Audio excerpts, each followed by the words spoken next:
Welcome back, people of Wraith. I have something a little different for you guys today.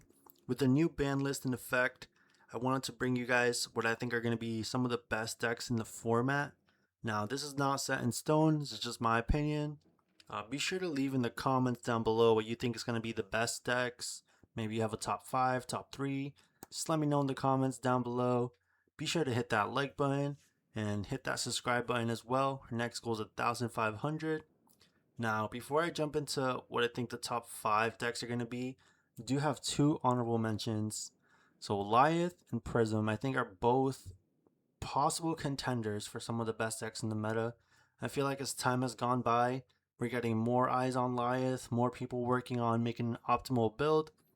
I think Lyeth has a lot of potential, and this is all pre Compendium. I do think Compendium will give him cards to support him directly, but we're still not there. But I do think Lyeth can still be one of the best decks in the format. I think it's just going to take a lot of people working on him together, refining the list. And Prism, on the other hand, has been a force in previous metas. I think with Verdance, Gravy Bones, and Syndra all being taken down a little bit, I think she has great matchups into them for the most part. Correct me if I'm wrong in the comments below, but with all those three decks being taken down, I think Prism can rise up. And I mean, she's has such a powerful kit. Her angels are strong. Her figments are pretty crazy. So I definitely see Prism on the up and up in the meta. But let's kick it into number 5. This is gonna be kind of weird, and that's why I'm saying this is very loose, not set in stone. But I think the top 3 decks of the last format are all just gonna be relevant in this format. I think Syndra definitely got hit the hardest, but I don't think you should count her out. Verdance, in a way, I feel like she didn't even get touched. Now, yeah, the root-bound carapace is going to affect her, and she's not going to be able to go online as fast as she was before. But she still has Stormstrider, still has Waning Moon. She still can do all her strong value plays. And Gravy Bones, I think he got hit in a way that's going to affect a lot of the players that aren't, how do I put it nicely, super smart. Let's put it like that. I think all the good Gravy Bone players will still be able to play the deck without Chart. And honestly, Chart, as broken as it was, if you're playing without Chart, you can still do good. I mean, the deck itself has a lot of powerful plays with all his allies, double ally turns with like Mage Master Boots, or if you do like Conqueror into an ally, Prismatic Leyline. There's just a lot of strong things that Gary Bones can do. And yeah, I mean, we just lost one of his spike cards, but I think he's still very powerful.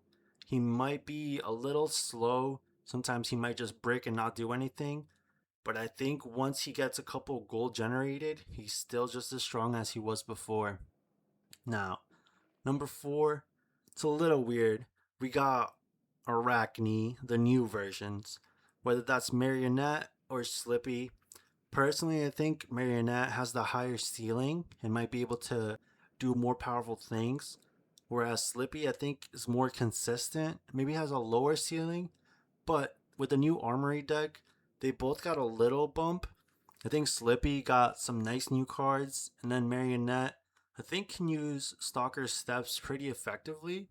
Now, these are both assassins. They have access to Codex of Frailty, Leave No Witnesses, Persuasive Prognosis, so the strong assassin toolkit is available to them, and I think they were very strong last meta. I mean, more specifically, Marionette. I think Slippy kind of was not seeing a lot of play last meta, but I do think the new Armory deck will help him. And Marionette got a very small hit, but I do think he's still very powerful, so be on the lookout for assassins. Have your D-Reacts ready. Number 3, KO. I think KO might have fallen off a little bit in the meta towards the last meta, but I do think he's still just a powerful deck. Nothing got hit at all here. He still has access to Scowling Fleshbag, Blood Rush Bellow, all the new cards that got printed in Super Slam. Reckless Stampede is very powerful in my opinion, especially against decks that want to block. KO, I don't think you should forget about him. I think he should be at the top of your head when you're making a deck. This dude can pump out numbers like crazy. And like I said, he didn't even get touched at all. I think that he's definitely one of the best decks. I think sometimes he stumbles, he is a brute, and he does have to play some misses. I think normally he's playing anywhere from 6 to 7 misses with like Blood Rush, just like another blue that's like a miss, and sometimes you're playing Authority of Ataya. So 6 to 7 misses, but he's still a complete powerhouse. He can kill you 2 to 3 turns sometimes if he starts high rolling. And yeah, definitely keep KO in mind when you're deck building or if you have any events coming up. This is a great choice. Number 2, Obilio. He is wow. I mean, he has been coming from the lowest of the low, like a joke hero, to now he's a pretty solid meta threat. And I think he kind of attacks on a different axis.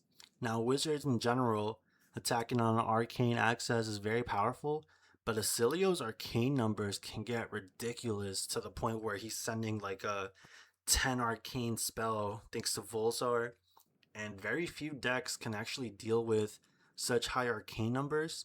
I think Lyeth, funny enough, actually deals with it pretty well as he can run the Arc Knight chest, headpiece, and a bunch of AB.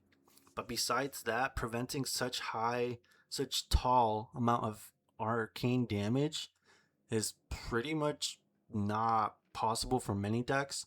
Unless you're playing cards like Oasis Respites and things like that. For the most part, Acilio's arcane spells are going to be crazy. Not only is he attacking you on these arcane access, but he can also have crazy turns with Gone in a Flash. He can have like 26 damage turns. Or he can play like a nice value game where he can block a lot, play Gone in a Flash, play Sigil to gain 3, bounce to Gone in the Flash. It's like a simple like 2 card 11 because you're just going to Arsenal to Gone in the Flash.